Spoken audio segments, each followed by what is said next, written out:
Felice di ritrovare come ogni anno per il campo qui l'Inter-CFM. Abbiamo scelto a Comune di Santo Pedro di Danda questa settimana.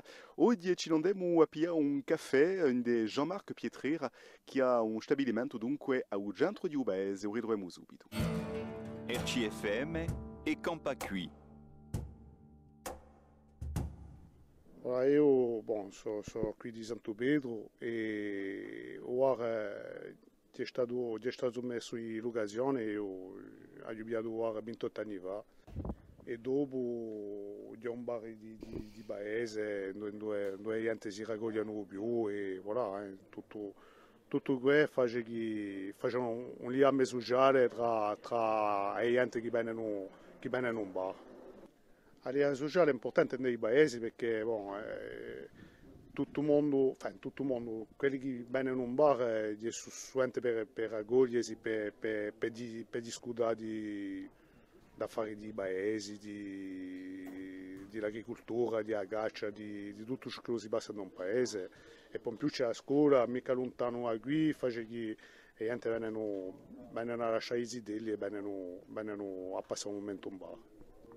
Faccio appena mangiare l'estate, faccio una serata tutte le settimane, ma il punto oggi non è più di fare troppo mangiare, piuttosto guardare le pizzerie, perché hai aperto una pizzeria dove lo c'era un ristorante avanti, faccio le pizzerie di 2 anni, perché c'era una domanda quantunque importante in paese, a per rapportare a gente anziana di un paese, che fa che tutto il mondo sperava che un giorno l'altro ci sarebbe una pizzeria, ha aiutato e ringrazio tutto il mondo, tutte le gente che vengono, che hanno dato un corpo al suo processo.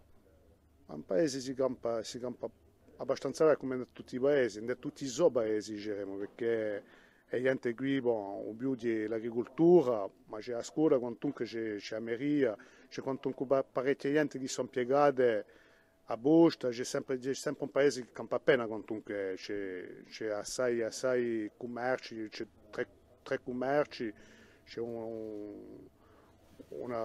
menuiseria, c'è appena di tutto qua.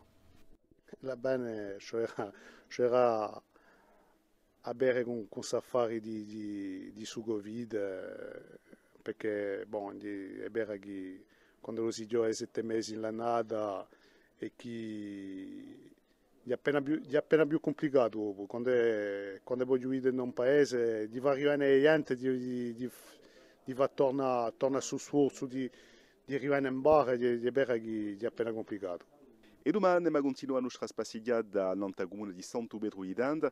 Domani ci andremo un piaggio in casta per trovare un giovane winadiolo che si chiama Remy Casta. A domani dunque per un nostro terzo giorno di campa qui in Santo Pedro di Danda.